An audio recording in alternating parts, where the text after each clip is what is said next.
Todavía no se ve azul. Avísame. No, ahí se está cargando, me parece. Bueno. Ahora ya se ve. Podés ¿Se ve seleccionar ahí? la ventana. Ahí está. Puedes apretar F5 o la copita Yo para no ver. lo veo. Perfecto. Porque yo a ustedes no los veo, así que nada, yo veo el Power igual que ustedes. ¿Ahí lo ves, Sofi? Claro, generalmente el que comparte la pantalla deja de ver a los compañeros, digamos. El Sí, que ahí lo comparte está la pantalla pasa cargando. eso. Avísame, Sofi, cuando lo tengas y arrancamos.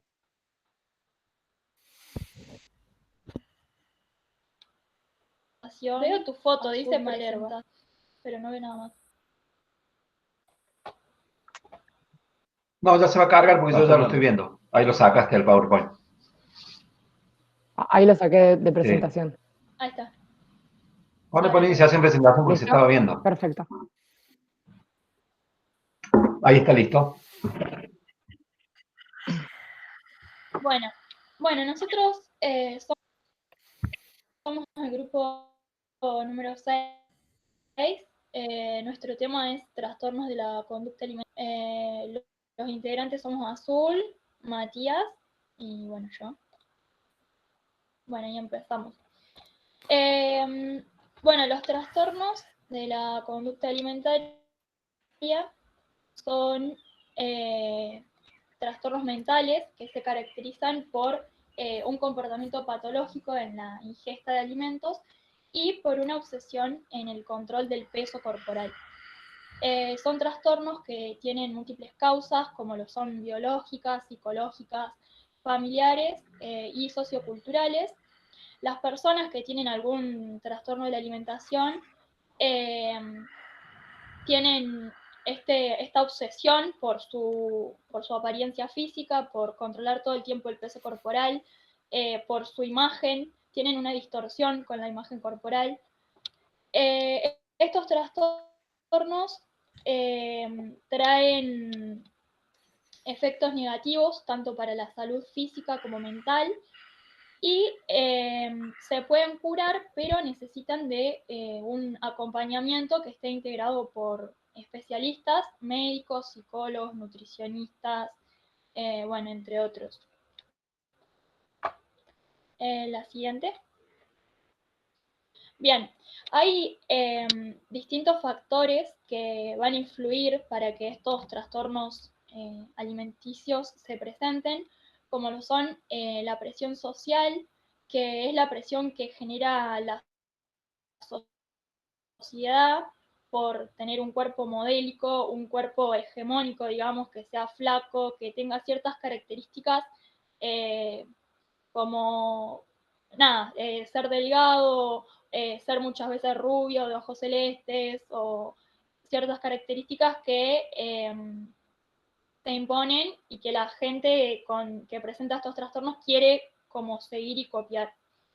Otro de los factores es un entorno familiar que le dé excesiva importancia a la alimentación, que esté todo el tiempo controlando las calorías o intentando seguir una dieta saludable, que no está mal, pero cuando ya empieza a ser como en exceso, por ahí es malo y puede afectar a esa persona que presenta ese trastorno. Las características de la personalidad, como son el perfeccionismo y la baja autoestima, y que la persona realice que sea considerada de riesgo. Mis compañeros ya van a hablar de esto, que la gimnasia, por ejemplo, el ballet, la natación, bueno, entre otros. Bien. Una cuestión que, perdón, si podés volver a la placa anterior. Sí, perdón, ahí va. No hay problema. Digo, en esto del entorno familiar se vincula mucho con esto de las características del entorno familiar con el perfeccionismo. Muchas veces esa presión familiar viene, digamos, de la mano de la familia, bien digo, pero que está relacionado con el querer superarse constantemente, con el que sea tener el mejor promedio, tener buenas calificaciones, es decir, con este perfeccionismo que a lo mejor no es propio de la persona, pero sí el entorno familiar que de alguna manera influye. Y por otro lado, en esto que... Sí, Sí, y que por ahí No, que no también iba a es decir que solamente en lo no, físico, ¿no? sí, sí, te escucho. hablas No hay vos. problema, no hay problema. Que por ahí, como decía bien el profe y como explicaba Sofi, puede ser que esa presión que se dé al niño o a la persona no sea específicamente sobre la alimentación, sino con un perfeccionismo general, y eso lleva a que la persona sienta diferentes tipos de presiones, y el tener un cuerpo hegemónico, como dijo Sofi, es una de las cosas con las cuales se quiere cumplir para ser socialmente aceptado y correcto. Claro. A lo que me refería también, o que me quería referir en esto de la importancia de la alimentación, creo que ahora hay toda una tendencia, digamos, me parece, para bien, digamos, que ha ido cambiando en relación a buscar una alimentación saludable. Por ejemplo, hay personas que tienen problemáticas como el celiaquismo, que no pueden consumir alimentos, es decir, todos alimentos sin TAC, y de alguna manera, bueno, hay un avance en ese sentido, la industria alimentaria avanzó, etcétera, etcétera. Y hay un montón de gente que no tiene esta problemática, pero sin embargo se inclina a este tipo de alimentación. Que eso en realidad no estaría mal. El problema es, la palabra ahí lo indica, y lo tenían bien ustedes, una excesiva importancia o una excesiva, que se convierte casi en una obsesión el tema de la alimentación, de las calorías, porque está arrastrado y atravesado por todos los otros factores que mencionamos recién, lo social, el perfeccionismo, su baja autoestima y demás, o, como bien mencionaba, los deportes de riesgo o las actividades de riesgo.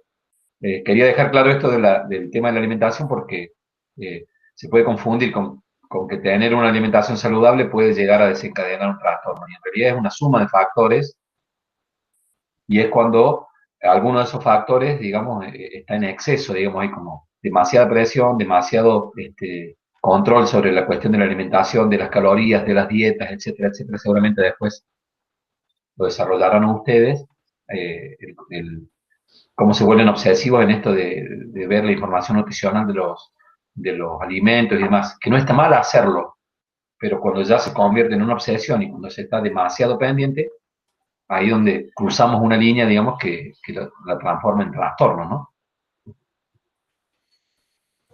Continúen, por favor, disculpen. Está bien.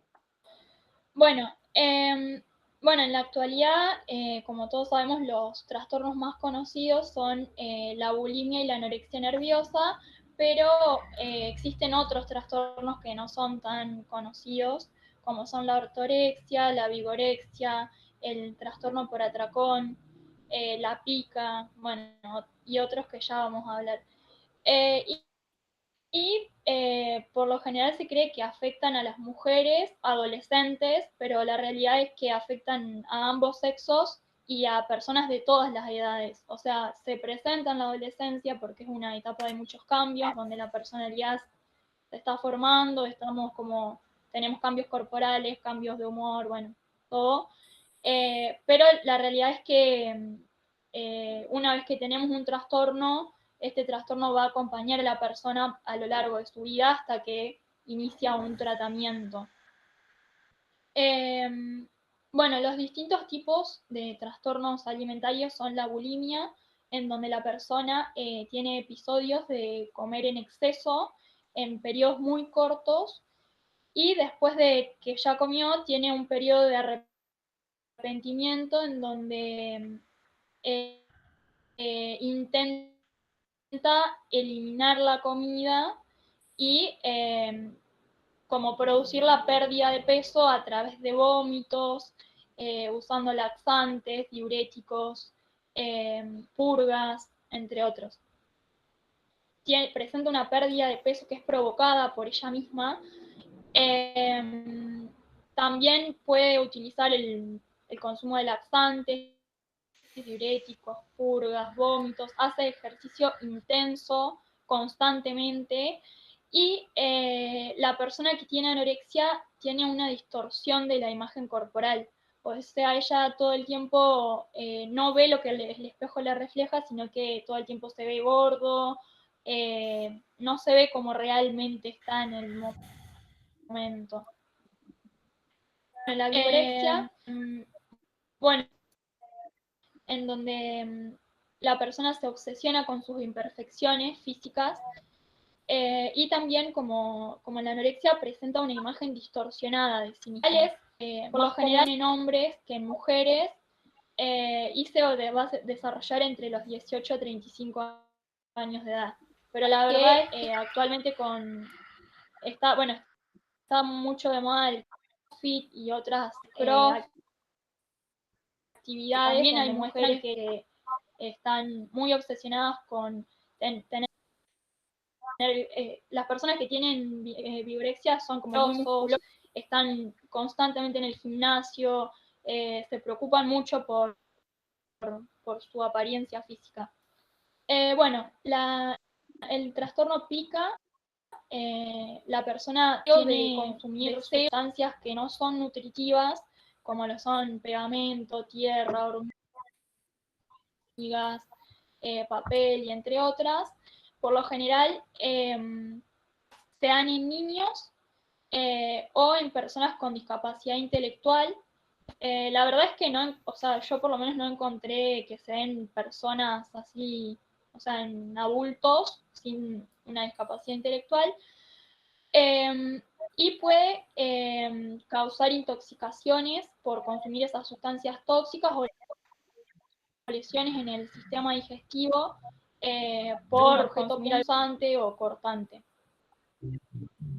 El trastorno por rumiación en la persona consiste en regurgitar el alimento, o sea, es volver a traer a la boca alimentos ya consumidos. Y estos alimentos la persona puede volver a consumirlos, volver a tragarlos o directamente desecharlos. Y bueno, la persona muestra síntomas, la padece sin mostrar síntomas de asco, repulsión o náuseas, y muchas veces lo que trae este trastorno son déficits nutritivos. O sea, por el hecho de que toda la comida que ingresa sale y la vuelve a tragar o no, entonces eso le trae como déficits nutritivos. La que sigue.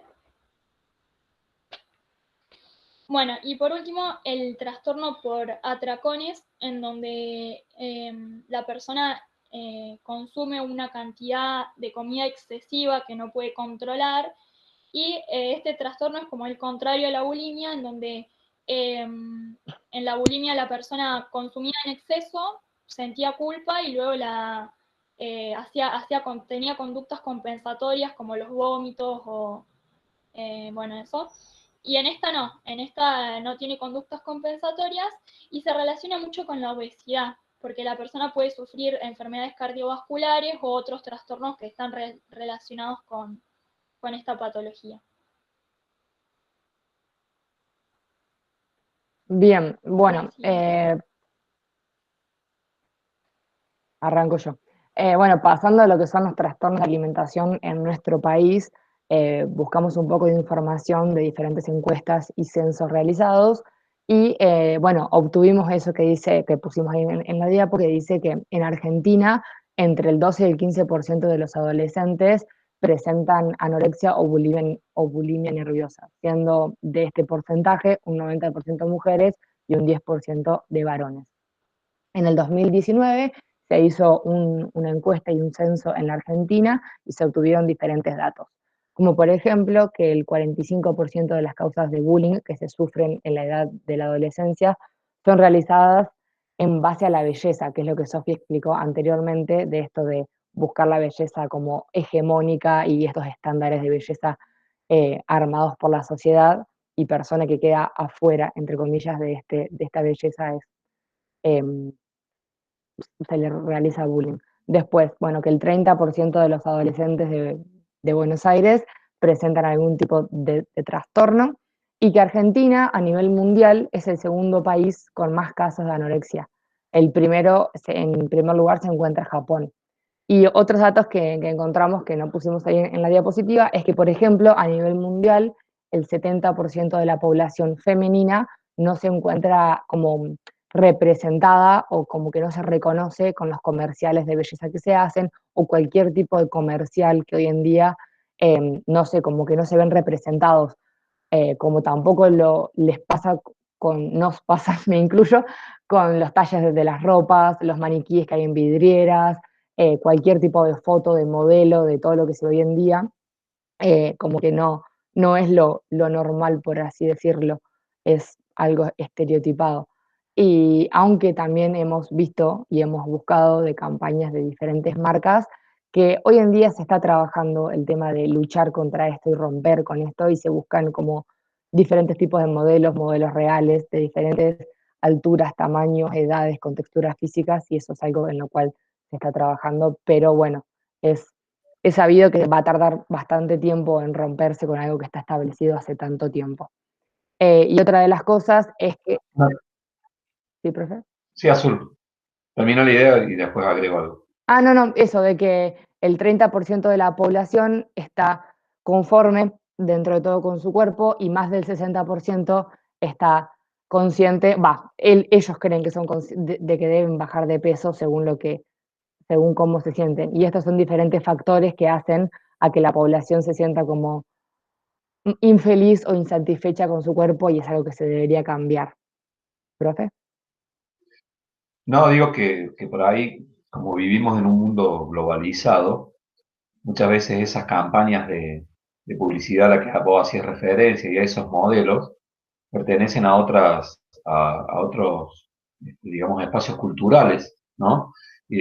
A otras razas, a otras etnias y demás. Entonces, muchas veces es muy difícil eh, que, por ejemplo, voy a citar el ejemplo de la gimnasia rítmica, las gimnastas latinoamericanas puedan tener, por su característica de raza, de etnia y demás, la misma estructura corporal que las gimnastas rusas o las gimnastas japonesas, además de todas las potencias mundiales que dominan el deporte. Entonces digo, trasladándolo de este ámbito deportivo al ámbito de las marcas, que muchas de las marcas generalmente son de orden internacional, y entonces toman patrones o modelos en donde no tienen nada que ver con la cultura, desde la alimentación, desde la raza, entonces es muy difícil poder cumplir ese patrón de belleza o de cuerpo que se quiere vender o que se quiere transmitir en todos los países del mundo. Entonces, por eso esto impacta, digamos, de manera particular cuando hay diferencias en la morfología de los cuerpos de las personas, sumado a toda la cuestión publicitaria y asociada de éxito y, bueno, a un montón es decir, están sentadas en algunos valores diferentes a los que manejan las culturas, entonces, bueno, se producen estos desfasajes, como bien mencionaban ustedes, ¿no? Sí, claramente. Es difícil de superar hoy en día. Bueno, pasando a lo que son los deportes y la relación con los trastornos de la conducta alimentaria. Bueno, como dice ahí, es de público conocimiento los múltiples beneficios que tienen el deporte y cualquier tipo de actividad física para la salud. Pero bueno, el límite se ve cuando es una práctica que sobre todo tiene finalidades que no son las adecuadas o las beneficiosas, que son, por ejemplo, ponerle finalidades de adelgazamiento y con pautas sumamente rígidas. Esto puede afectar a a la conducta alimentaria y desarrollar patologías graves en la persona. Como bien decía Sofi, existen presiones sociales bajo las cuales estamos sometidas, y en este caso también se le agregan las presiones del deporte, básicamente dichas. Entonces, por eso, para vincular el deporte con los trastornos de la alimentación, podemos nombrar tres mecanismos. Acá los voy a nombrar y ahora los desarrollo. El primero es la relación de atracción, el segundo es la relación de causa y el tercero es la relación de precipitación. La relación de atracción dice que existen ciertos aspectos del deporte que atraen a las personas con trastorno o personas que son de alto riesgo de padecerlo. Esto quiere decir que el deporte le sirve a la persona que está con algún tipo de trastorno y con una obsesión de bajar de peso. El deporte le sirve como excusa para ocultar su patología, como bien dice ahí, y también le presenta un método eficaz para bajar de peso. Por eso se termina volviendo como una adicción al deporte. La segunda relación se divide en dos, que la primera es la anorexia por actividad, que es básicamente que el deporte y el ejercicio que se practica conduce, o sea, lleva a una suspensión del apetito. Esto hace que, bueno, obviamente se disminuya la ingesta de alimentos, cada vez sea menor o más restrictiva, como decía el profe, bien controlando todo el tema de las calorías, que qué consumo, que cuánto como, que todo eso bien así como muy, muy pautado. Y esto lleva a que el ejercicio, o sea, que el valor que tiene el ejercicio para la persona o para el deportista aumente, porque es como bien decíamos anteriormente, le produce mayores resultados de lo que él está buscando, así que es un círculo vicioso, básicamente. El segundo tipo es, como yo explicaba anteriormente, las presiones que genera y que vienen de parte del deporte y muchas veces desde los entrenadores. Rutinas sumamente excesivas, una alimentación sumamente rígida con un nutricionista, con todo, pero no como realmente corresponde, porque un deportista de alto rendimiento y que quiere tener un buen rendimiento es necesario que esté como supervisado por un entrenador, por un deportista, por un psicólogo. Pero cuando este entrenador no tiene y este deportista no tiene una buena supervisión y las dietas y los entrenamientos son excesivos, ahí es cuando empieza el problema y cuando se afecta y se vuelve o puede generar una patología en el deportista. La siguiente y la última tiene características similares con las anteriores, que dice que básicamente existen como características similares entre los deportistas compulsivos, como ya dijimos, pueden ser de diferentes deportes, y las personas con algún trastorno de la alimentación. Lo que quiere decir que es como una relación directa entre el aumento de la actividad, el aumento de la carga horaria de entrenamiento y la intensidad con la disminución, perdón, en la ingesta de alimentos. Bueno. ¿Puedes volver al anterior, por favor, Mane? Ahí. Al anterior, para ver el punto número 2. En el punto número 2 de la relación de causa, hay varias cosas por decir, digamos, ¿no? Así cuando veíamos el concepto de salud, que cuando veíamos el concepto de salud negativo, pasivo, y donde la persona depositaba fuera, la cuestión de la salud, entonces veíamos el ejemplo de los yogures, de la Actimel, de la Activia, y que el yogur parece un elemento inofensivo, entonces ¿cómo me va a hacer mal el yogur? En realidad consumir un yogur, pero bueno, el problema es cuando hay un exceso de ese yogur que no produce los probióticos propios del organismo, etcétera, etcétera, que veíamos todo en ese momento. Lo mismo pasa con la actividad física, ¿no? Muchos son los beneficios planteados al inicio de la actividad física. El problema es que cuando se hace en exceso o cuando se trata de llevar el cuerpo al límite o superar esos límites, es donde comienzan a venir los problemas. Entonces, dos cosas para decir acá. Bien lo mencionabas vos, el tema de los entrenadores, las personas que están a cargo de los entrenamientos, la importancia que tienen, que en algunos casos son profesores de educación física formados y especializados, etcétera, etcétera, y en otros casos no. Es decir, hay algunas actividades en donde un ex deportista se convierte en una figura referente de esa actividad y bueno, transmite conocimientos o replica métodos que aplicaron en él, etcétera, etcétera, y ahí es donde pueden venir los problemas.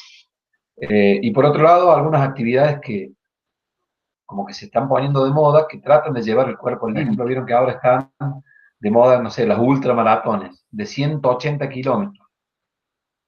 Entonces, bueno, eso pone realmente el cuerpo por encima del límite hasta fisiológico y anatómico, que no todas las personas pueden soportar, como vos recién también mencionabas algunas de las prácticas del CrossFit y entrenamiento funcional, es decir, no es para todo el mundo. O se puede llegar a cierto nivel de entrenamiento con un proceso, con ciertas características, con cierto tiempo, y a veces se venden como que son actividades que de un día para el otro yo las puedo practicar porque se pusieron de moda. Entonces esto de la relación de la causa de la actividad es muy importante tenerlo en cuenta por esta figura, de las personas que están a cargo de la conducción, como bien lo mencionaba, y sobre todo esta cuestión de que, bueno, el ejercicio es muy bueno para la salud. Bueno, pero en realidad todos los excesos, el alimentario, el ejercicio, el reposo, el consumo de bebidas alcohólicas, el consumo de energizantes, etcétera, etcétera, todo en exceso termina siendo perjudicial, ¿no? Entonces, a tener en cuenta estos aspectos me parecen importantes. Bien, pueden continuar entonces hacia los deportes. Y otra cosa que quería agregar tiene que ver Bien, con los deportes que están... bien, ahí lo ponen ustedes, lo del peso, el primer punto. Perfecto. sí, Eso es bien. algo muy importante. Bien. Bueno, como bien mencionaba Sofi, uno de los factores que pueden desencadenar un trastorno de la alimentación en el deportista son los diferentes deportes considerados de riesgo. Acá los dividimos en tres categorías. La primera son los deportes que se basan en categorías por peso. Esto es decir, que el deportista, para mantenerse en una categoría y competir siempre en ese mismo y enfrentarse a las mismas personas, debe mantener un cierto peso. Tiene un límite la categoría de tantos kilos a tantos kilos. Si vos te excedes de ese peso, pasás a la siguiente categoría. Entonces ahí se vuelve como una obsesión y hay un sumo control de la dieta, del entrenamiento, de las calorías, de la alimentación. Está todo muy, muy pautado y es muy estricto para que el deportista mantenga ese peso. E incluso se da mucho en los deportes como son el boxeo, la lucha o deportes similares, que las personas en cierto punto pueden hasta terminar con una deshidratación grave unos días previos a la competencia, porque el pesaje se hace días previos a la competencia, creo que el día anterior, si no me equivoco, entonces el deportista se deshidrata completamente para pesar menos o pesar lo que necesita, y eso son cosas que van como afectando el cuerpo a lo largo del tiempo y no está bueno mantenerlo en el tiempo, son cosas que van perjudicando al cuerpo con el paso del tiempo. Otro de los... Un comentario en relación a esto. Bien lo dijiste vos, me tocó en una época trabajaba en un centro de evaluación deportiva de acá de la municipalidad. Fuimos a evaluar deportistas a un campeonato argentino de judo que se hacía en Carlos Paz. Y casualmente, como vos decías, como el pesaje del día anterior y muchos deportistas no llegaban con el peso para estar en la categoría, salían a correr, a caminar, o sea, incurrían en algunas prácticas que no son aconsejables, por ejemplo, de salir a correr muy obligados para transpirar y bajar de peso por la pérdida de líquido, digamos. El problema es que después cuando iban a la competencia, no es lo mismo un deportista que llega a la competencia con un tiempo X de preparación y con un tiempo estabilizado en ese peso, que un deportista que 2 o 3 días antes tuvo que pasar hambre o deshidratar para llegar al peso.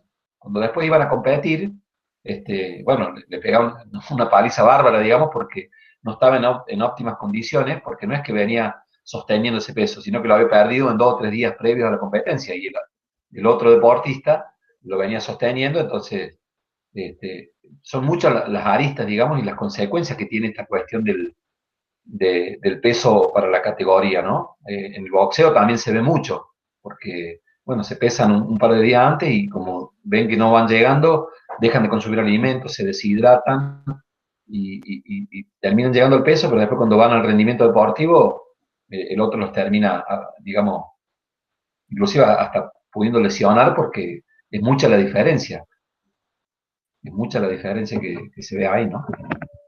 Sí, como usted bien decía, yo, bueno, toda mi vida hice natación y veía que en el gimnasio de al lado se practica boxeo y muchas veces en los días previos a las competencias los deportistas iban a entrenar a la pileta, al sector de donde está el público, con toda la humedad y todo lo que implica, y todos sumamente vestidos y con bolsas y todo así pegado al cuerpo para transpirar mucho, para bajar de peso previo a la competencia. No creo que eso sea nada saludable. Otro de los deportes que son por peso es la imagen, esta creo que tengo un puntero acá, esta imagen de acá, que es la halterofilia, que también es por peso, y el remo ligero, este de acá abajo también son categorías por peso. Después, la segunda categoría son los deportes de estética, como lo son la gimnasia, la danza, el nado sincronizado, que por ejemplo son deportes en el cual la puntuación y el rendimiento del deportista también se basa en la estética y en la apariencia del deportista, la o el deportista. Entonces es muy importante para ellos cómo lucen su cuerpo, cómo se ven, cuánto pesan, cómo es su contextura física, y eso también puede traer consecuencias y algún trastorno con la alimentación. Y por último, los deportes de resistencia como el atletismo, como el ciclismo, como el esquí de fondo, que ahí puse una imagen también, que son deportes en los cuales como que se exige el deporte mismo, que sean delgados, que sean livianos, que no tengan demasiado contextura muscular ni física porque se vuelven más pesados. La natación de fondo también, si sos muy pesado no te conviene. Entonces son cosas del deporte que van llevando a una restricción alimentaria por una cosa o por otra.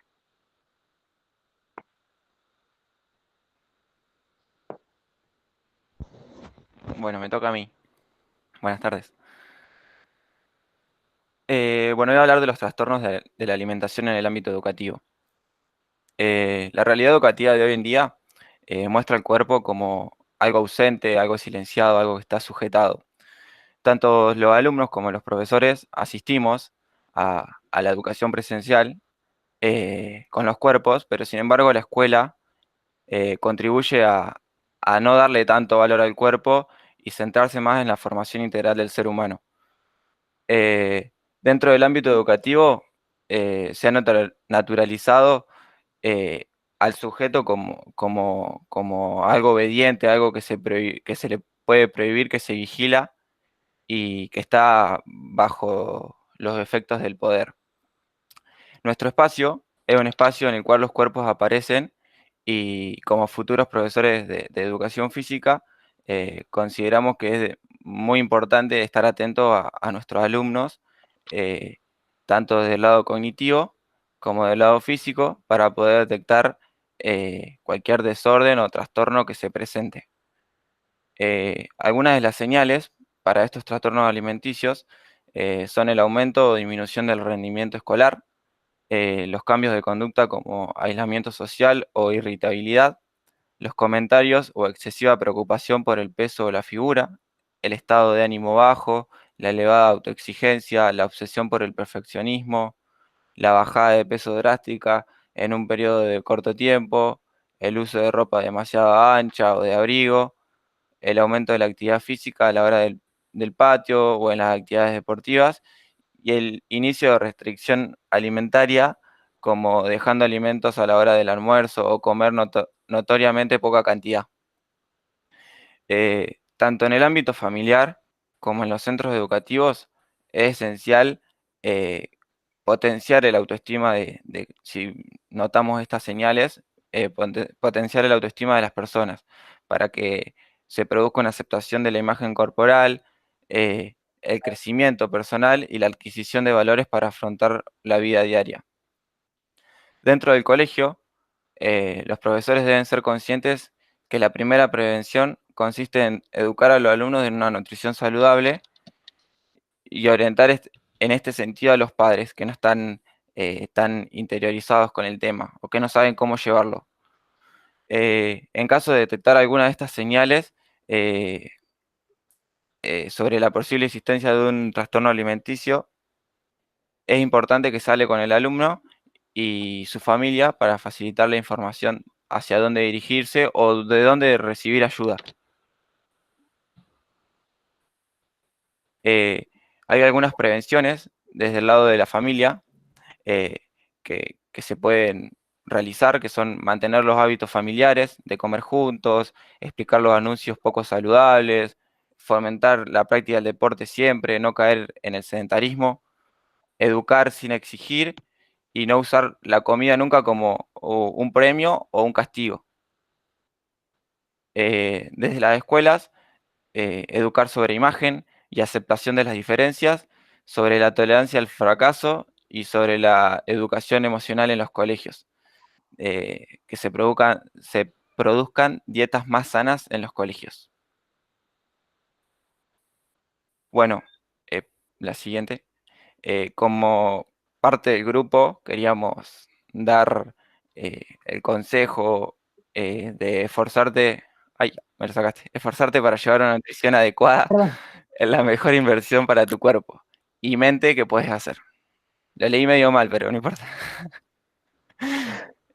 Hoy en día, más del 95% de las enfermedades crónicas están causadas por la comida, los ingredientes tóxicos, las deficiencias nutricionales y la falta de ejercicio físico. Bueno, y hasta ahí llegaría la presentación de nuestro trabajo. No sé si quieren hacer preguntas ahora, lo que sigue es la propuesta de la clase. Bien, yo agrego algo muy importante a esta última parte que desarrollaba Matías.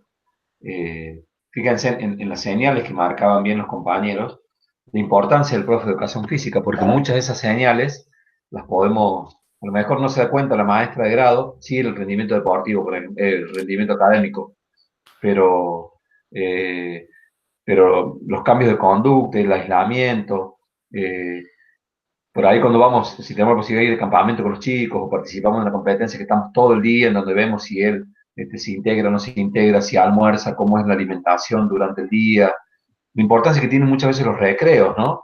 El observar las conductas de los niños en los recreos, eh, sobre todo en esto de la alimentación, de qué comen, si comparten, si no comparten, es decir, hay un montón de cuestiones que los profes de educación física tenemos a la mano para observar que nos pueden llamar la atención. Y como decíamos, en el caso de, específicamente en este, como no somos especialistas, no rotular ni diagnosticar. Bien el compañero decía, por ahí llevar información. Tenemos que pensar en que podemos trabajar en diferentes ámbitos, en colegios con diferentes características y a lo mejor si trabajamos en un colegio en donde eh, el capital cultural de la familia, digamos, no es demasiado desarrollado, bueno, ahí sí podemos aportar alguna información o alguna sugerencia, pero digo, tener cuidado de no diagnosticar ni de rotular, sino que simplemente decir, mira, me llama la atención, no sé si vos estás observando esto, ¿por qué no consultas si el colegio tiene algún gabinete con el psicopedagogo, es decir, con profesionales que estén más. Si nosotros me parece que como profe de educación física podemos, si tenemos claro estas conductas, las podemos observar, pero tener cuidado de no caer en la rotulación ni en el diagnóstico apresurado, porque bueno, puede traer consecuencias negativas. Sí. Sí. No, quería decir lo mismo que de nuestro lado, yo creo que es más el consejo hacia los padres o hacia el niño, más que nada por el tema delicado de cómo se lo puede llegar a tomar la persona.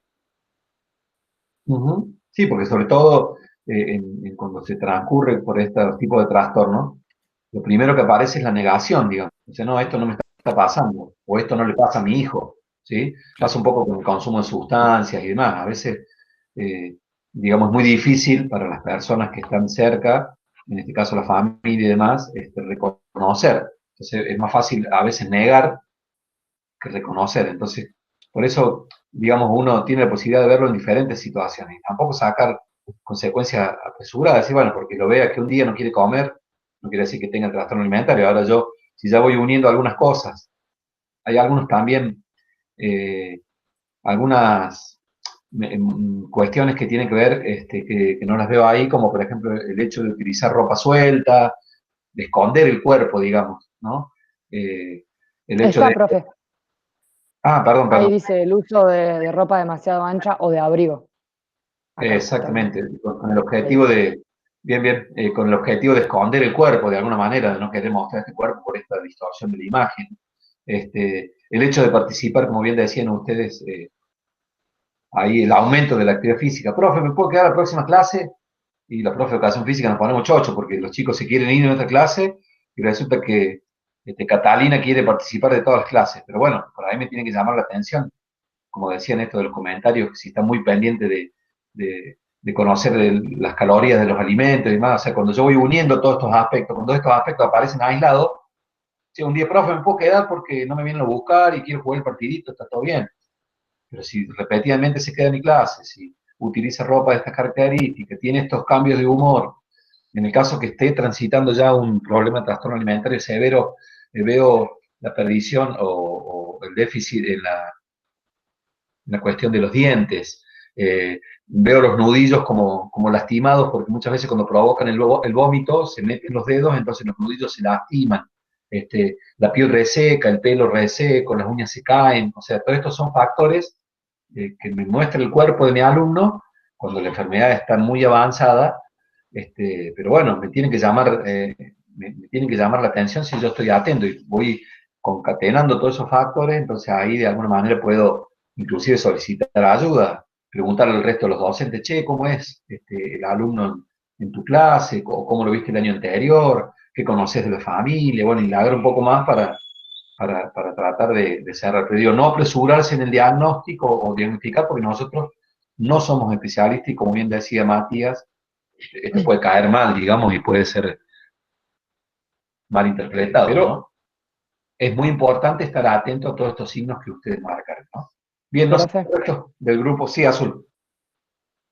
Y sumando a lo que decía usted, y lo que creo que también se habló en el tema de los chicos del trabajo anterior, es que nosotros tenemos la posibilidad de estar con los chicos muchas más horas que por ahí los profes del aula cuando nos vamos de campamento o hacemos salidas o en colonias de verano o cosas así. Entonces, nada, tener tanto tiempo con los chicos también nos permite verlos en diferentes ámbitos y eso también nos permite como verlos en diferentes situaciones, cuando comen, cuando no comen, cuando están con sus amigos, cuando están solos, y eso es un beneficio que tenemos nosotros también, y debemos saber aprovecharlo.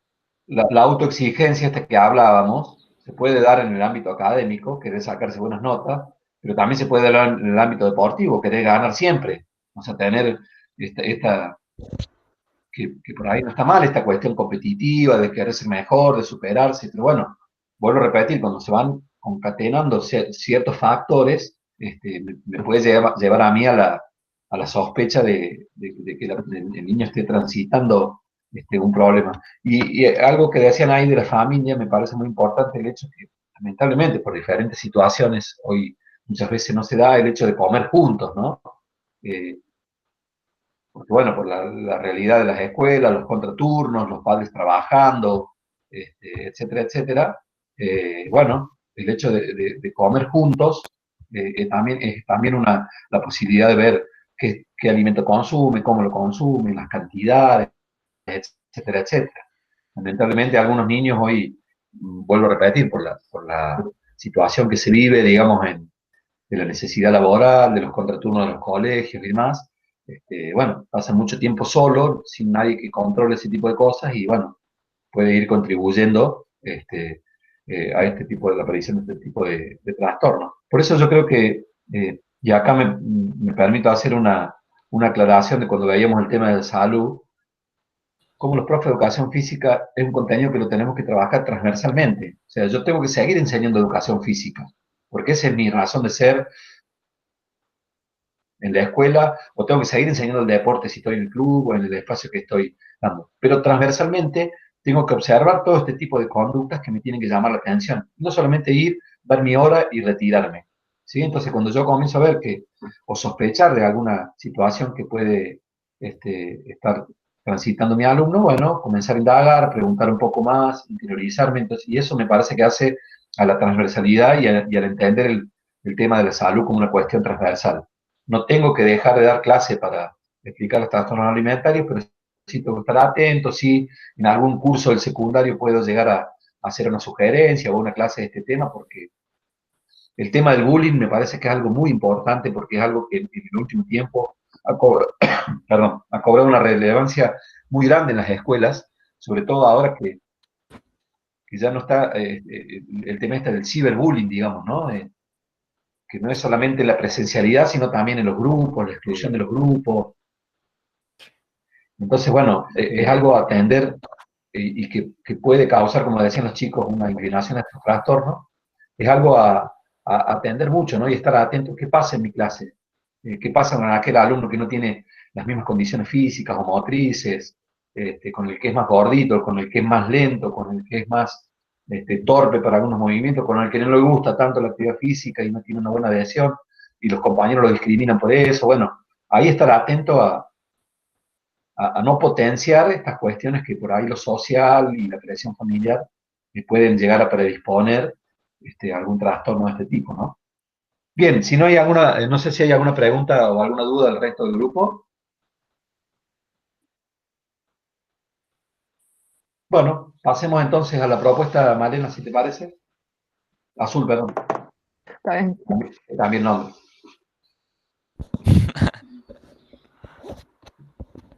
Bueno, como propuesta, ¿puedes cambiar a la siguiente? Sí. Bueno, como propuesta nosotros elegimos una actividad en donde explicamos que ellos tienen que buscar o figuras o imágenes o algo de alimentos, de comidas, y pegar en dos afiches, en dos cartas, por un lado las que son saludables y por otro lado las menos saludables. Saludables explicamos que son las que aportan más energía, que son más completas. Bueno, y ahí están las imágenes. Y por el otro lado, las menos saludables, que aportan menos energía y que, o sea, no está mal consumir mucho de que no está mal si yo como un chocolate, no está mal si me como una pizza, o sea, no hacer mucho foco en lo saludable, sino explicar que tiene que haber un equilibrio entre ambas, que podemos, o sea, que es saludable también tomar una gaseosa de vez en cuando. El problema es siempre el exceso. Y bueno, Nosotros, Esta actividad así quedaría armada, digamos, estaría como desacomodado. claro, Y la propuesta no sería llegar a esto. claro, Llegar a esto. Claro. Está bien. Se entiende, claro. se entiende.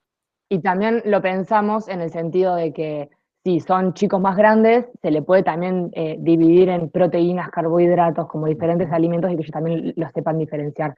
Una de las cosas que estuvimos hablando o sea, por el cual llegamos a esto fue el hecho de que, y justamente yo ayer lo hablaba con mi profe de la optativa, de que nosotros como docentes tenemos la posibilidad de tener a los chicos desde muy chicos hasta muy grandes, o sea, hasta grandes, adolescentes, a lo largo de muchos años. Y que, o sea, tener en cuenta la importancia que tiene y ser conscientes de esa importancia de lo bueno e importante que sería educar sobre la alimentación a los chicos desde chicos, lo cual puede llegar a prevenir un montón de cosas en la adolescencia. Nosotros desde chicos, desde los primeros años de la primaria, les empezamos de a poco con cosas simples como por ejemplo una cartulina de este modo, empezar porque la importancia es realmente que entiendan, no decirles tienen que comer verduras porque el profe me dijo que coma verduras y punto, sino explicarles el porqué, los beneficios, los pros, los contras. Como bien dijo Sofi, no decirles está mal comer chocolates, no tienes que comer helado, la gaseosa hace mal, sino explicarle que es algo que por ahí no debemos comer todos los días, como sí otras cosas, pero no es que le vamos a decir y prohibir estrictamente que no deben comer, porque eso también es lo que después conlleva que se obsesionen con el alimento, como ya mencionamos antes. Entonces, esto de que si desde chicos les inculcamos y les enseñamos qué es lo mejor para ellos, que si quieren hacer deporte, cómo deben comer o qué se les recomienda comer para tener más energía, y que no es que tenés que dejar de comer para bajar de peso, sino una enseñanza como consciente de lo que es la alimentación puede prevenir un montón de cosas y darles beneficios a medida de que entran en la adolescencia y con todo lo que eso conlleva. Por eso llegamos a esta idea de hacerlo más teórico. Tengo una pregunta. Sí. ¿Bajo qué, y me adelanto al 25 de septiembre, bajo qué enfoque de salud estarías fundamentando esta apreciación de todo lo que vos comentas? ¿Cómo bajo qué enfoque, perdón? Una alimentación saludable y Claro, equilibrada, pero no sé. cuando vimos los enfoques de salud, veíamos un enfoque negativo, donde yo depositaba la salud en otros. ¿Y cuál era el otro enfoque que veíamos? ¿Te acordás? No, honestamente no lo recuerdo. No sé si. Un proactivo, sí, un positivo o proactivo. Es decir, todo lo que vos acabas de decir es lo que sintetiza el enfoque proactivo, donde la persona aprenda a tomar decisiones, que le demos la herramienta para que tome la decisión, no que le impongamos, no que deposite afuera, sino que sea activo en tomar sus decisiones. Bien. Un enfoque positivo. Bien. Perfecto. ¿Algo más de esto? ¿Esta sería la propuesta de ustedes? Claro, esta sería la propuesta para nuestra clase. Este sería el final, bien, como usted dijo. Bien. Profe, una pregunta. Sí, Nico, te escuchamos. Una pregunta, yo por desconocimiento pregunto, por ejemplo, si inicia el cambio de ser vegano o vegetariano, ¿qué tipo de consecuencias que hay que tener en cuenta para no sé, ayudarlo o prestar atención a lo mejor, si le puede hacer algún mal, no sé. No sé si quieren que responda yo, pero yo justamente soy vegetariana hace más de 3 años y yo como viéndolo ahora como vegetariana y como futura docente y viendo este tema, le daría, como bien dijo el profe, la herramienta y de que es de informarlo, de que sea consciente, ¿no? Soy vegano o soy vegetariano porque quiero y como lo que me parece. Me parece que tiene que ser una decisión responsable y consciente y hacer al alumno consciente de eso y que no tiene que hacerlo por hacerlo porque está de moda o porque mi amiga o mi amigo es vegano, sino ser consciente de la decisión e informarse, saber enseñarle que hay cosas que tienen que suplementarse, que si no como carne, bueno, ¿qué me aporta la carne? Y enseñarle cómo lo puede suplantar, qué debería comer, por qué, siempre cayendo en esto del por qué, o sea, hacerlo consciente. No sé si respondo tu pregunta. Y también, Oh, perdón, sí. recomendar de que, o sea, más allá del consejo que nosotros le podamos dar, si el alumno quiere cambiar su alimentación o algo, que tiene que ir a un especialista, en este caso sería un nutricionista, que nosotros no podemos decirle, o sea, más allá de que sabemos lo que tiene que comer y cómo lo puede reemplazar, pero nosotros darle el consejo de que vaya al nutricionista y que bueno, que vea qué le dice y poder charlar con él. Sí, aparte hay diferentes dietas y suplementos para todo, para cada persona. Depende del deporte que hagas, depende tu contextura, depende tu alimentación previa, depende de todo, es el suplemento que te recomiendan, las comidas que te recomiendan. Así como dijo Sofi, el nutricionista es el que realmente sabe y el que puede aconsejarte profesionalmente. Bien, me quedó clarito, gracias. Buenísimo. Bien, dijiste algo muy importante, dijeron en realidad entre los dos, pero rescato algo de Azul, que sea una decisión consciente y no porque está de moda. O sea, así como veíamos que la actividad física se ha convertido en un objeto de consumo, mucha gente consume cierto tipo de prácticas de actividad física porque están de moda y no porque le gusta o porque sabe si le va a hacer bien o mal, etcétera, etcétera. En el tema de esta alimentación también pasa mucho esto, ¿no? Todo en esto que se ha puesto muy de moda esto de lo vegetariano y del veganismo. Hay gente que realmente lo practica tomando la decisión conscientemente, por qué lo hace, se asesora, etcétera, etcétera, y otra gente porque, bueno, porque una amiga lo hizo, vos bien lo representaste, porque mi amiga lo hace o porque tal famoso lo hace y tiene este resultado. Y han respondido, me parece correctamente, no es un campo nuestro como profe de educación física, sí aconsejar y sugerir que consulte con un profesional, porque, bueno, es un campo muy específico en el que inclusive algunos profesionales todavía se están formando, ¿no? Que no hay demasiada información al respecto. A mí me Y había que quedado una también, duda. Sí, sí, sumándole a Azul. eso, que si, por ejemplo, es un alumno que encima practica deporte, si lo Claro. hace sin un asesoramiento adecuado y suplementa como corresponde, le puede traer inconvenientes en su salud también. Por eso me parece importante lo que usted remarcaba en un punto, el rol del entrenador. O sea, más allá del entrenador, cuando hablamos de deporte, pero el rol del profe de educación física en general. Muchos espacios, muchos deportes no están conducidos por profes de educación física, sino por ex deportistas o por ex jugadores de tal o cual cosa. Entonces, bueno, ahí donde muchas veces se incurren en algunos de estos problemas, ¿no? No, les quería preguntar que yo una de las preguntas que hago generalmente, en esta patología, ustedes la han descrito muy bien, la han clasificado, han dado las características, han dado los aportes que podemos hacer como profe de educación física, y la pregunta sería, ¿qué contenidos a la hora de trabajar la educación física le parece que serían prioritarios para, digamos, en general como para prevenir y en particular si estoy trabajando, por ejemplo, en un equipo interdisciplinario, en donde hay psicólogos, nutricionistas, además que gente que tiene esta problemática. Bueno, yo me sumo como profe de educación física. ¿Qué les parece a ustedes? No sé si pudieron indagar cuáles serían los contenidos que prioritariamente podríamos abordar desde nuestro campo, digamos. Bueno, respondo yo. Va, lo que yo creo, el cuidado del cuerpo, la imagen corporal, y va a tener mucho que ver en cómo lo abordemos, o sea, más allá del contenido, en cómo nosotros como profes lo abordemos y cómo les llega a esos niños o adolescentes. Creo que eso. Azul.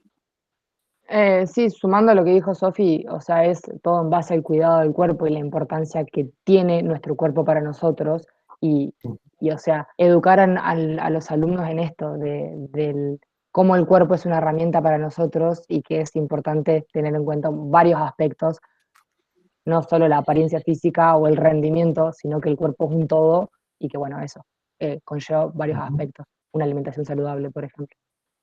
Matías. Y yo pensaba en trabajar la educación física como algo más recreativo, no tanto sino para el cuidado del cuerpo, sino para lo cognitivo, como lo que nosotros dijimos en el trabajo, que no solamente era importante eh, nuestra apariencia, sino cómo nos relacionábamos con los otros y el trato que teníamos con los otros. Capaz, no sé, te doy el ejemplo de algún niño que está sufriendo algo y se aísla, cómo poder integrar al grupo, un chico que sufre bullying, cómo poder que trabaje, que juegue y que se divierta y que no sea tan no se preocupe tanto en cómo es su físico o cómo lo ven. Profe, también hacer hincapié sobre la aceptación del propio cuerpo, porque Ujú, las insatisfacciones corporales y todo esto lo desencadena eso, creo yo. Y también ujú. desde chicos logramos aceptar las diferencias, que las diferencias no son malas, aceptarnos como somos y no querer cambiarnos por lo que nos exigen, creo que también podría ser importante. Bien, sí, todo lo que ustedes han dicho es correcto. Resalto algunas cuestiones que dijo Sofía, por ejemplo, en el cómo. Es decir, ¿qué queremos transmitir? Dentro del ámbito de la educación física, con los trastornos alimentarios, una persona que está transitando trastornos alimentarios puede realizar cualquier actividad, ¿sí? El tema es en el cómo. Muchas veces, a veces los profes de educación física, en el cómo, en la consigna, en la exigencia, etcétera, etcétera, podemos potenciar esto que le está pasando al niño, porque lo podemos volver más exigente, o lo podemos discriminar, o lo podemos... Entonces, en el cómo, si yo incluyo, es decir, cómo yo observo o cómo transmito la educación física en general. Específicamente esto de la aceptación que recién decías vos, Azul, es muy importante la aceptación del cuerpo. Y ahí hay una línea muy fina también, porque después lo vamos a ver seguramente cuando los chicos de obesidad desarrollen el tema. eh, Tampoco pasarse por otro lado y decir, bueno, yo me acepto como soy, porque soy gordito y soy gordito y soy el piola pero bueno, o sea, también hay un límite que el ser gordito, el ser el piola, el consumir estos alimentos, tener sobrepeso, también te trae consecuencias a la salud. Así, buscar un sano equilibrio Ujú. en el decir, aceptarme como soy, el cuerpo que tengo y demás, pero siempre y cuando no cruce la línea en donde me vaya hacia la falta de salud, digamos, ya sea porque me excedo de peso o en este caso de los trastornos porque bajo de peso. Entonces me acepto como soy, pero dentro de un rango saludable, digamos, ¿no? O sea, a lo mejor sí intentar cambiar algunas conductas si es que está yendo para arriba o para abajo. Pero sí es importante la aceptación personal, aumentar la autoestima y la aceptación del grupo en particular. Y en cuanto específicamente a los contenidos de la educación física, el tema de la imagen corporal, como bien decía Sofía, es muy importante, porque como bien ustedes lo mencionaron en su trabajo, hay una distorsión de esta imagen de lo que los otros le devuelven, lo que él mismo percibe de sí mismo. Entonces, poder trabajar con la imagen corporal, con todo lo que, por ejemplo, plantea Lewis de la toma de conciencia de las diferentes partes del cuerpo, etcétera, o sea, ser consciente y que no sea un movimiento mecánico, repetitivo. Muchos trabajan muchísimo con la expresión corporal, con el movimiento expresivo, con la teatralización, es decir, estas son todas cuestiones específicas en el campo de la educación física que nosotros la podemos abordar si formamos parte de un equipo interdisciplinario. Y también hay que tener, no sé si ustedes pudieron hacer algún tipo de observación o hablaron con algún especialista o con alguno de los programas que desarrollan el tratamiento, digamos. No sé si pudieron hacer algo de eso, contactarse con alguien. Sí, hablamos con una psicóloga. Ajá. Bueno, y le hicimos varias preguntas. Ay, no las tengo acá. A ver. Una síntesis que pudieron obtener de eso, digamos. Bueno, básicamente eran así un par de preguntas de cómo ella trataba los trastornos de la alimentación o qué hacía cuando una persona llegaba con un trastorno. Ella nos contaba que por lo general es un proceso muy largo hasta que la persona puede aceptar que tiene un problema, que tiene ese problema, y también es otro proceso el querer tratarse, porque hay muchos que no quieren o es muy difícil que lleguen a ella. Ella justo trabaja con personas con trastornos de la alimentación que, bueno, nos contaba que por lo general eran adolescentes. Y bueno, y nos pasó un montón de como apuntes de es como un libro de trastornos de la alimentación. Bueno, después cuando subamos el trabajo va a estar ahí. Y bueno, y nosotros también le preguntábamos qué podemos hacer nosotros como profes. Y bueno, ella nos decía esto, o sea, primero que es un tema súper sensible, que la persona ya sabe en realidad que está enferma, que tiene un problema, pero le cuesta un montón como poder asumirlo. Entonces es muy delicado cómo nosotros lo vamos a tratar, cómo vamos a encarar la situación. Nos decía que es muy importante que no trabajemos solos, que estemos en un trabajo interdisciplinario, que si nosotros lo detectamos en nuestra clase, que podamos dar a conocer el problema a las profes de otros ámbitos.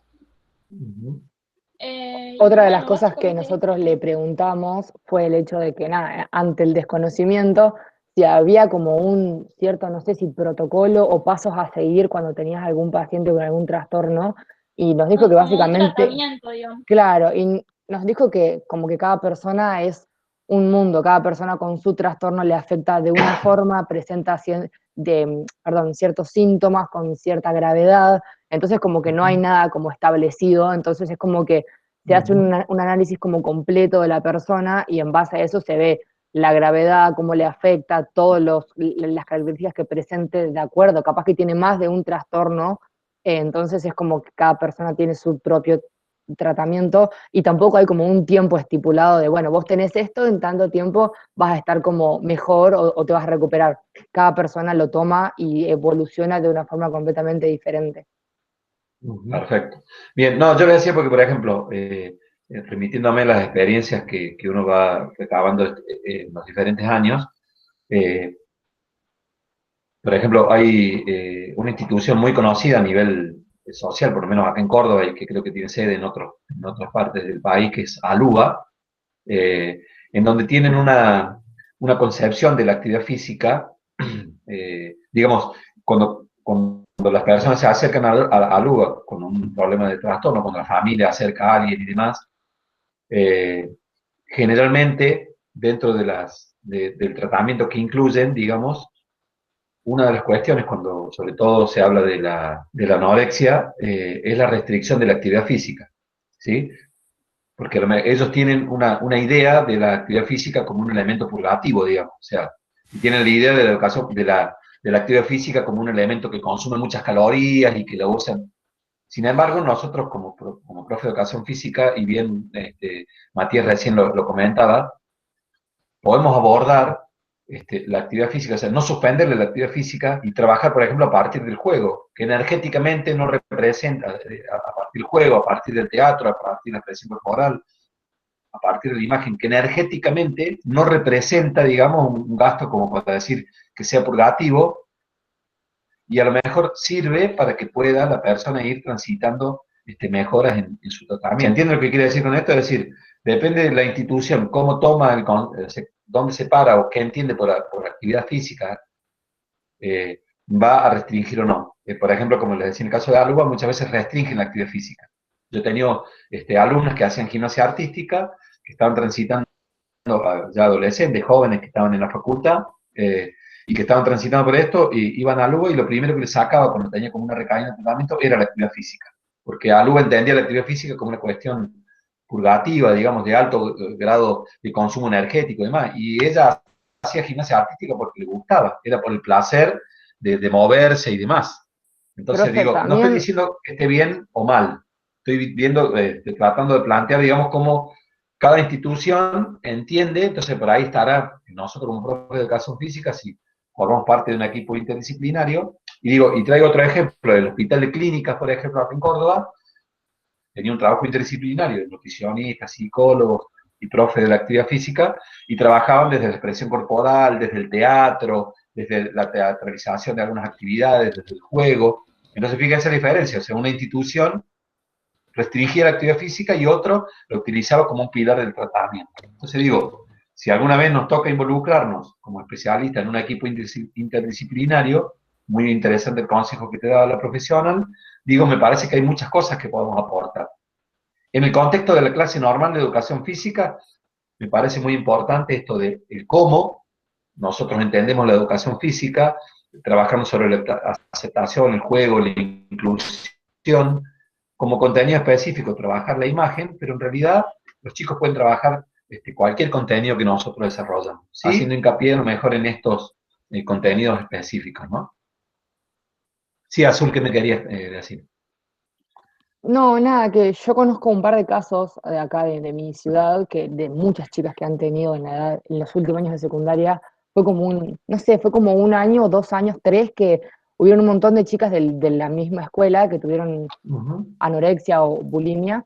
Y bueno, nada, que conozco casos de que ellas también estaban muy metidas en el deporte, salían a correr, hacían hockey, era como muy intenso el entrenamiento, y no es que se los cortaron el entrenamiento, sino como que se los supervisaron mucho más.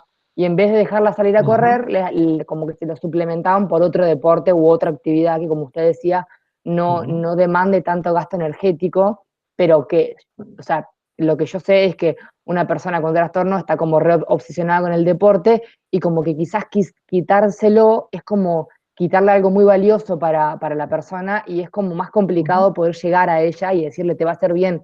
Quizás si lo encaminamos por otro lado, decir, bueno, hace actividad física, pero esto capaz que es como algo más beneficioso y no tan estricto. Perfecto. Bárbaro. Bueno, no sé si hay alguna pregunta más. Como siempre, lamentablemente nos vamos del tiempo, perdón, pero me parece que es muy importante y muy rico poder hacer y estaríamos mucho más tiempo, ¿no? No sé si el resto del grupo tiene alguna pregunta más, además de la que hizo Nicolás. Profe, yo quería decir dos cosas. Sí. La primera me pareció muy buena, además de la exposición, obviamente, el tema de la propuesta, porque creo que lo que nos ayuda también es a conocer más del alumno. Entonces, creo que ahí sería algo muy, muy importante también. Yo cuando hice el año pasado las prácticas 4, también me pasó en una clase con un chico que era muy activo, siempre estaba muy activo en la clase y ese día noté que no había estado tan activo como en las clases que venía asistiendo. Y bueno, después cuando terminó la clase hablé con él, obviamente, y bueno, me dijo que no había desayunado. Entonces, todas esas cuestiones son muy importantes y creo que debemos saber siempre en qué condiciones están, digamos, nuestros alumnos. Y bueno, como bien han dicho, es muy importante también en ciertos temas, si vemos que es un problema que ya se viene dando digamos, con mucho tiempo, sí, que vayan a un especialista idóneo, digamos, que los pueda indicar en ese sentido. Pero creo que nosotros tenemos la responsabilidad y la obligación de comunicar estas cosas, y si tenemos acceso al padre muchísimo mejor. A veces no es tan fácil, pero bueno, sería bueno que se pueda dar. Y lo segundo que quería decir, bueno, nosotros somos el próximo grupo que pasamos, somos el grupo de obesidad, y bueno, quería saber si el viernes va a haber clases, porque bueno, como es el día del maestro, no sé si hay clase o no el viernes, entonces, por eso queremos Yo saber. les puse en el cronograma, no recuerdo, no lo tengo acá. A ver, denme un segundo. Pero me parece que lo salteamos al del 11. Y pasaríamos El 4, y pasaríamos el claro, es 18. el 18 de septiembre. El 18 Bien. de septiembre es la fecha. Les Bien, mandé bien, hoy perfecto. una noticia con todo el cronograma, cómo quedaba. Bien. Sí, porque el viernes que viene es el Día del Maestro y generalmente, institucionalmente, digamos, se toma, si viene el 18 el Día del Profesor, y bueno, generalmente se toma institucionalmente el 11 como un día de un asueto administrativo en el sistema educativo en general, digamos, profe, maestro, etcétera, etcétera. Entonces, por eso en el cronograma pasamos al 18, digamos. Yo lo publiqué hoy en una noticia ahí en la página con todos los grupos. Está bien la pregunta, Agustín, para que no queden dudas, digamos. Pero estaba ahí publicado en el cronograma que yo me demoré en publicar. Bien, no sé si hay alguna otra pregunta. Bueno, de lo personal, felicitarlos también al grupo porque han desarrollado muy bien el tema. Seguimos con la vara muy alta para los grupos que vienen para adelante y esto me gusta y está bueno, una sana competencia de esto, de poder entre todos ir construyendo el conocimiento, que me parece que es la idea de esta parte del espacio. Muchísimas gracias, espero el mail entonces con el trabajo de ustedes a través de la mensajería interna, uno solo que me envíe el mail y yo lo subo ahí a la plataforma en la parte que dice archivos, lo coloco ahí al material para que los compañeros tengan y subo las preguntas del trabajo. Muchísimas gracias, que tengan buen fin de semana y nos vemos de acá a 15 días entonces. Chau, chau. Ok. Chao, profe, profe, gracias. Chao, gracias. nos vemos. Muchas gracias. Chao. Chao, profe. Yep. Chao, profe. Profe, Chau, chau. Sí, yo te quería hacer una consulta. sí.